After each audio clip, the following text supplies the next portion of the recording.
Hey guys, back at the desk. Little progress on the Aerosan. The skis actually. August 15th. About 11 in the morning. Ungodly humid still. A whole another week of it.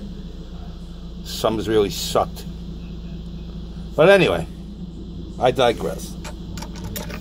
The skis. There were 4 of these. These were 20 steps to make one of these, and I had to do 4. All these little photo etch parts in here. I had to bend all those, fold them. There were 40 of them. That was a lot of fun. And you got these two little pieces back here. I don't know if this will focus. There's 2 little pieces back here to hold this. This looks like some kind of release. I don't know if you can see the little release things inside there, but it looks like some kind of release. And then we got the upper part that slides on the axle studs or whatever they are on the body. So I got those all together. I got 4 of them done. I'm probably now gonna paint the motor. Paint the 2 propellers. There's an extra propeller that goes on the side. I made hangers for that.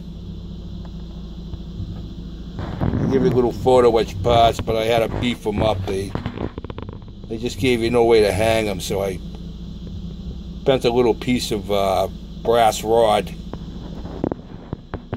and C8 glued the piece that they gave you, the photo etch piece, to the brass rod.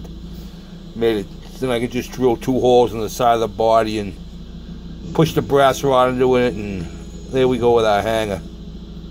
The other way was just to use the photo etch part and C8 glue it to the side of the body, but I wasn't too happy with that. So, but any new guys, if you're watching this, these photo etch parts, they're brass.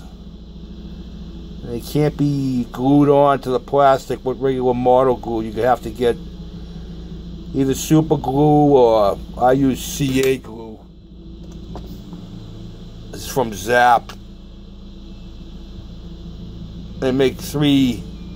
There's 3 separate kinds of that. They have a thin, a thick, and like a medium. It's pink. Pink is thin, green is, I have a green. Green is medium, and then the yellow is thick.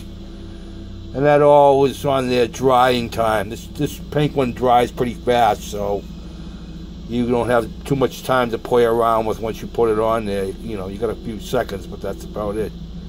So if you put it on there and leave it, it's gonna stick there, and you ain't getting it off where it sticks. So, but other than that, I got it out, get all 4 of those done. Those took quite a while. Like I said, there were 40 of these little brass pieces. Then there were 2 different numbers. There were 2 number 2s and number 3s because of the way they went, the way they faced on the ski. Because this one here faces the opposite way of these 2 and those 2, and then it's the reverse on the other side. So, yeah, there were 20 of each, 23s and 22s, and they each had to be bent twice. You had to fold the bottom up, and then you had to kind of like bring the inside around. You see, they're like 3-dimensional. So I had to like fold this part over, and then that bottom part had to be folded out.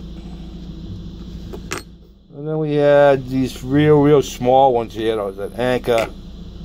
Sorry about the focus, but these 2 small ones back here that anchor this, looks like an adjustment rod for like I said, for this release. So those are real tiny, and that was a lot of fun. But yeah, so that's where I am so far. Other than that, like I said, I gotta get this motor painted. Still got my motor. I got my belt on. I took some I'm gonna put some paint on that I think that'll cover up pretty good. That's just, I took some thread and wrapped it around it and super glued it. We used that CA glue. And cut that. It's all nice and hard and everything ready to be painted up. And so it'll look pretty good. You won't be able to tell the difference. And then, yeah, that's about it. So, everybody enjoy the rest of your day. And then when I get more progress, I'll post it. Peace out.